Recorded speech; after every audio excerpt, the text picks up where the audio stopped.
জনগণ যদি আমাদেরকে সেই চ্যালেঞ্জটা গ্রহণ করে, আমরা ইনশাআল্লাহ সেই সেবা দেওয়ার জন্য প্রস্তুত আছি। সবাইকে আন্তরিক ধন্যবাদ। প্রধানমন্ত্রীর কথা আমরা শুনবো। জি, আসসালামু আলাইকুম ওয়া রাহমাতুল্লাহি ওয়া বারাকাতুহু। আমার হয়তো পার্থক্য এটা হতে পারে যে কোন একটা বিষয় নিয়ে আপনাকে ভাবার চেষ্টা করি। আমার সামনে আবার সমষ্টির জায়গা সকলের জায়গা থেকে আরে ভাই মার গায় মার এগুলো পরিষ্কার হলে এটা ধীরে ধীরে জনগণের চেতনার মধ্যে এটা সঞ্চারিত হয় এবং জনগণ তখন আর ভুল করে। যেমন ধরুন আমরা যে আলোচনা যখন করি, এই যে আমি আজকে তো সাদিক আজকে আমাকে রাখেন না, অনেকবারই আমরা নিয়মিত এবং আমি সবসময় সাড়া দিচ্ছি, কখন যদি না করি। আমি মানুষকে ভালোবাসি, আমি তাদের কথা শুনতে পছন্দ করি, যারা আমার সঙ্গে একেবারে মতের বিরুদ্ধে তাদের কথা আর দরকার আছে আমার নিজের চিন্তা কি পর্যালোচনা করে ভাবার কথা। আমরা কি করে খেয়াল করি, আমরা এখনো পর্যন্ত বাংলাদেশি সরকার এবং রাষ্ট্রের পার্থক্য বুঝাতে পারছি।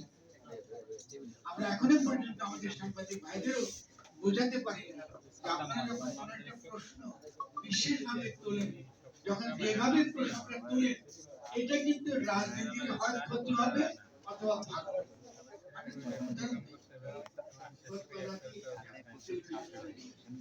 আপনি যখন বারবার এই সরকারি অন্তর্বর্তীকালীন সরকার বলেন না, আমরা সবাই বলি এই সরকারি অন্তর্বর্তীকালীন সরকার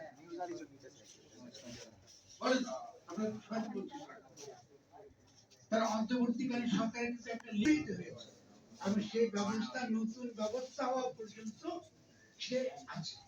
পুরনো ব্যবস্থা শেষ, নতুন ব্যবস্থা জনগণ তৈরি করবে। কারা তৈরি করবে? জনগণ তৈরি করবে। কোনো জাতীয় ঐক্যমত্য কমিশন করবে না, জনগণ করবে।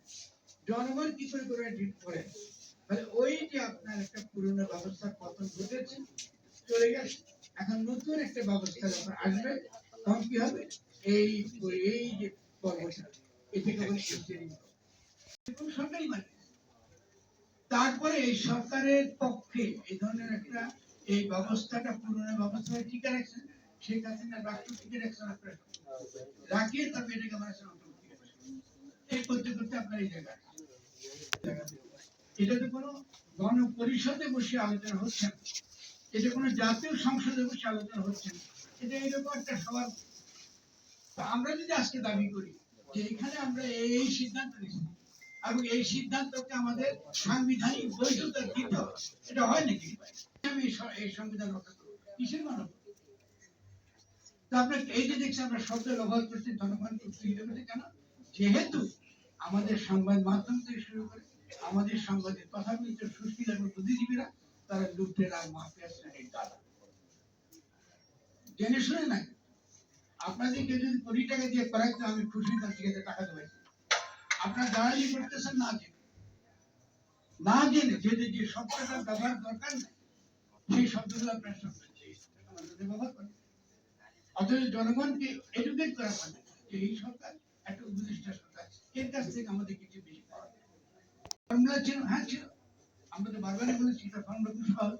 আপনি যখনই এরকম একটা গণ অভ্যুত্থান হয় তখন এই গণ অভ্যুত্থানের পরে যে ক্ষমতাটা আসে এটাকে বলা হয় কনস্টিটিউয়েন্ট পাওয়ার, গাঠনিক ক্ষমতা। দেখেন এগুলো তো একটা ক্ষমতা দিয়েছে যে নতুন যে তাদের পক্ষের যে শক্তি, যাকে আমরা কি অন্তর্বর্তীকালীন সরকার যদি হচ্ছে, এটা অন্তর্বর্তীকালীন সরকার 5 তারিখে এটা অন্তর্বর্তীকালীন সরকার ছিল, সেই সরকার গঠিত হয় নাই। তারা যারা আন্দোলন খুব সহজ, তোমরা কিসের